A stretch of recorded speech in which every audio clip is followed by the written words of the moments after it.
What's up guys, welcome back to my channel. So as always, if you're new to this channel, go ahead and hit the subscribe button down below as well as the bell so you're always notified when new content from me drops. So guys, I know it has been a while, and I'm talking a while since I made a video last on my channel. But the video I'm going to be doing today is just to kind of put this out there for people that may be dealing with the same issues that I'm having to deal with, probably something even worse. I gotta tell you guys, people that deal with mental health illness, they are some warriors, guys. Like, they are some serious warriors, because there's nothing more worse than waking up every single day and sometimes thinking in your head, why am I even up? Why am I still here? Why am I even alive? And it's not a matter of saying that, oh, I want to die or I don't want to live anymore. It's just sometimes you wake up and you feel like you don't have anything to live for. I mean, you could probably have everything. I mean, you probably have a great person that loves you. You probably have kids that adore you. You probably have a bunch of friends that will be lost without you. But at the same time, when you have mental health problems, all of that can cause friction with how you deal with everyday situations, how you deal with everyday interactions. So everything is not going to come off, of course, the same way to you that it is going to come off to them. So in one of my videos that I made on here, which guys, I'm going to be honest, I turned the comments off on that video. This one, I'm not going to turn the comments off because I really want to hear you guys' thoughts as far as like how you cope, because I don't know, something that you say on this video, something that you comment on this video may actually be helpful to me. It may be something that I never would have even thought of in my 28 years of existence that you may be able to help me with. So I want to leave the comments open for this section so that way people are able to communicate. They're able to pitch their ideas. They're able to pitch different coping mechanisms. I mean, there's a whole bunch of things that I feel like could come from just this one video. But people that know me personally, they know that I've always had a hard time with dealing with rejection. Rejection has always been one of my number one things. And that is because that started from a very, very, very young age. So it's one thing to not want a friend to accept you, not want a friend to deal with you. It's a completely different thing when it's your own bloodline that pushes you away or makes you feel like you're on your own. And as I stated before, it did start at a very, very young age. So being tossed away as a kid to someone else, and don't get me wrong, the person that I was given to loved me, adored me like I was their own, took care of me without question, never made me question their love for me, their support for me, anything.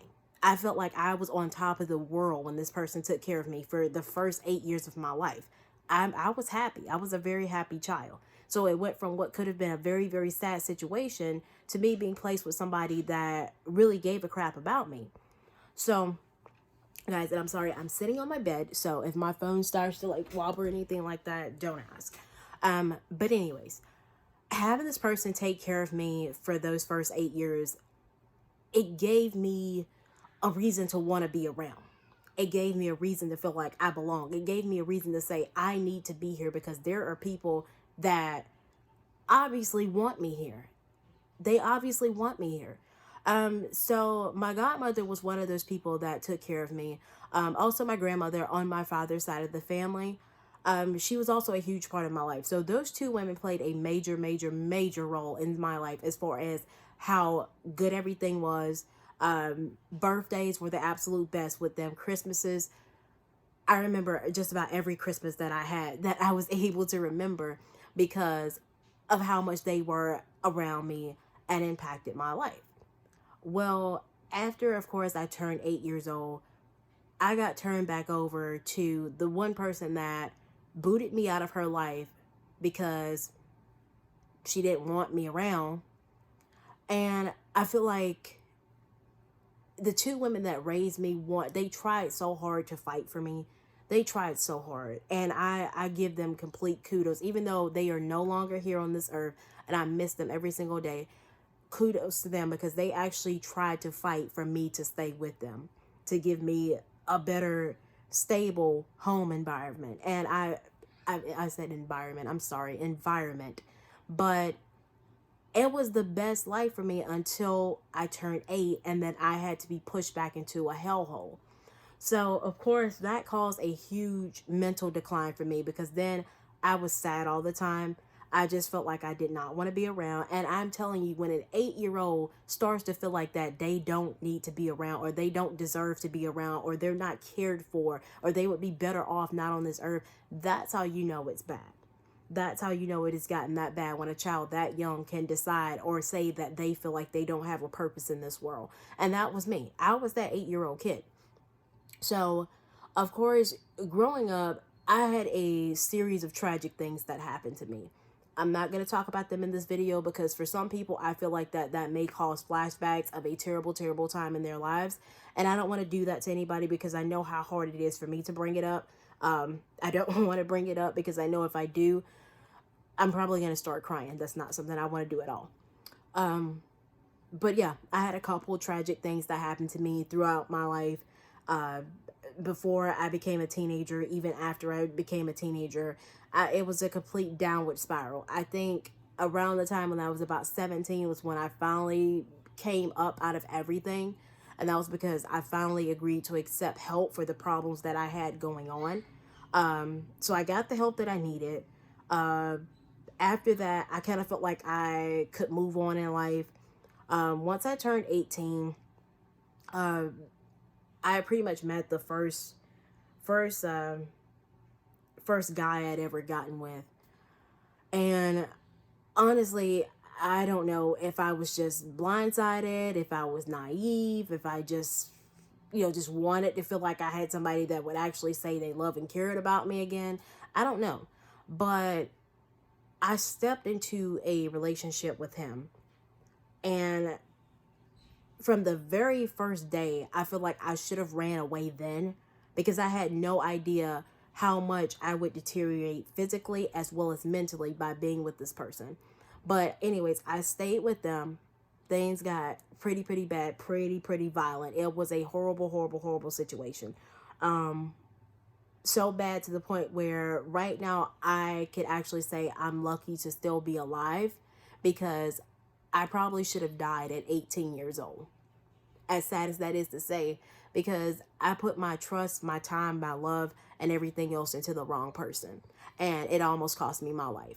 So after that happened, I finally got a chance to meet my dad. So that was a shocker because I never expected that to ever happen. Between meeting my dad, and it came at one of the worst times in my life because this was also on my way to New York, or I'm sorry, Boston, to bury my grandfather who had passed away from stage 4 lung cancer. So that sucked for me because it should have been one of those times where I want to be happy that I get to meet my other parent, but then at the same time, I'm sad because my grandfather's already passed away, but then I have to deal with what emotion should I use at this current time? Should I be happy that I'm meeting my dad? Should I be sad that I'm meeting my dad? Should I be upset because he wasn't around? I don't know what to do. So there was that. Now, meeting him for the first time, it felt different. It felt completely different. But I was so used to being let down as far as my life goes. I was used to being let down by people. So I didn't want to get too close to anybody that came around me because I felt like it was going to be the same thing. I was going to get hurt in some way, shape, form, or fashion. I just didn't know what it would be at the time. So it sucked for me. But I had to try to go through all of those mental demons that were affecting me every single day. And I'm not going to lie, to a certain extent, a lot of them are still affecting me at this time because literally almost every morning that I wake up, I don't immediately get out of the bed like most people probably would. I have to lay in the bed 5 minutes, sometimes an hour, and wonder if I even want to be up, if I want to be awake today. Why? For what? And I could have every possible thing that should motivate me to get out of my bed. Yet, because of the way that I am and what I have to deal with up here, it makes me forget everything that's out in front of me. Everything that I should be saying, oh, this is a reason, this is a reason, this is a reason. It makes me say, those aren't good enough reasons. I still don't want to be here. And it's not me feeling like I really don't want to be here, but how do you twist that? How do you twist all that into making it a positive thing where you get up every morning with a smile on your face and say, oh my God, I'm so glad to be awake. I'm so glad that I'm getting to do this. I'm so glad I have this person. It's kind of hard to wake up and do that every single morning when you have to deal with this. When this right here, it does not feel like it wants to cooperate with you the right way, you're always going to feel like that everything is just set on wrong. There is no right knob. Everything is on wrong. And it sucks. It really sucks. So I got to tell you guys, anybody out there that's dealing with mental health illness, that is still trying to deal with mental health illness, you guys are tough. Like, you are some tough people. Don't ever let someone make you feel bad because of what you're having to deal with. Because here's my thing. If you're tough enough to go through it and you're still here to this day, you're fighting for a reason. You're staying here for a reason. Don't let them take that away from you. Because you fought that long.